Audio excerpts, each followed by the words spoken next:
Imagine waking up in the Roman Empire, not as an emperor or a senator or even a citizen, but as a slave. Your body, labor, and future all belong to someone else. For most of us, freedom would mean changing those circumstances, but for Epictetus, freedom began somewhere else.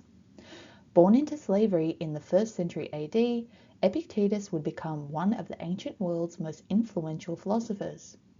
He taught that while our bodies, possessions, and status may be taken from us, our capacity to judge and choose remain our own. It's one of history's most remarkable philosophical responses to oppression, and it raises a fascinating historical question. How would Karl Marx read Epictetus? Now, he never wrote a sustained analysis of Epictetus, but let's borrow him to see what becomes visible when we read Epictetus through Marx's understanding of alienation. First, to understand why that question matters, we need to understand the world Epictetus inhabited. During his time, the Roman Empire was a profoundly unequal society. Military conquest generated enormous wealth. Political authority rested with a small elite, and slavery was a part of everyday life. Epictetus knew that world intimately, first as a slave and then as a free man teaching Stoic philosophy. He taught that while a master may chain your body, he cannot chain your mind. And it's not difficult to admire that response. A man who had once been another person's property discovered a form of freedom that no master could ever own, a freedom found in the mind. But when read through Marx's historical lens, another question comes into view. Why should anyone have to retreat into the mind to experience freedom? For Marx, human beings realize themselves through free, creative, and meaningful activity in the world. And alienation emerges when those capacities become separated from everyday existence and human activity no longer appears as the free expression of our humanity. So what does this tell us about Stoicism? Maybe it allows us to read Stoicism as both an ethical philosophy and a historical artifact. Yes, the emphasis on inner freedom reveals something timeless about humanity. Our body may be enslaved, but the mind is free to judge, choose, and respond. But Marx might ask a different question.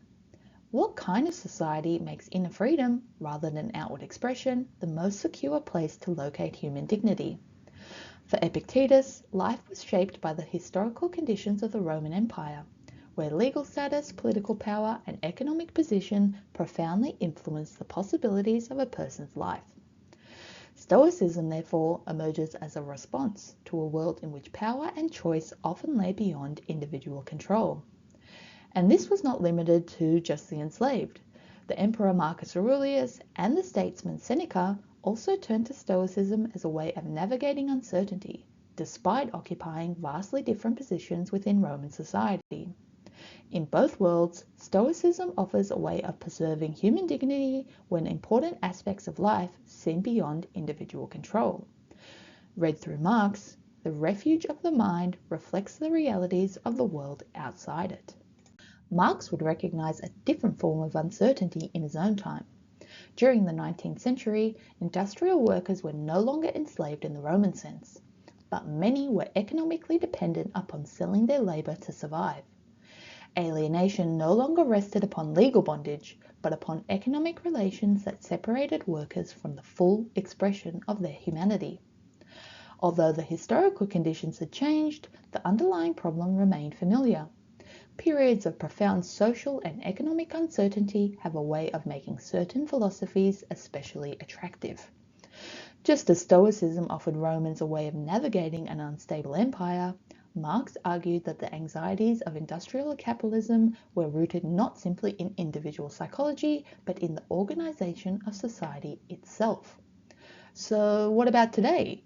2,000 years on from ancient Rome, Stoicism is flourishing once again in self-help, business, and productivity culture. And once again, we're encouraged to cultivate discipline, master our emotions, and focus on what lies within our control. And the appeal is understandable. Uncertain economies, demanding workplaces, and rapid social change create a desire for stability and resilience. A Marxist reading simply widens the frame. Alongside questions about personal character sits another. What features of modern society have made a philosophy of endurance so compelling? And if work feels increasingly disconnected from creativity, community, and purpose, then the renewed interest in Stoicism may tell us something about the historical conditions in which we live, as well as the philosophy itself. And that leaves us with one final question. Why has Stoicism become one of the defining philosophies of the 21st century?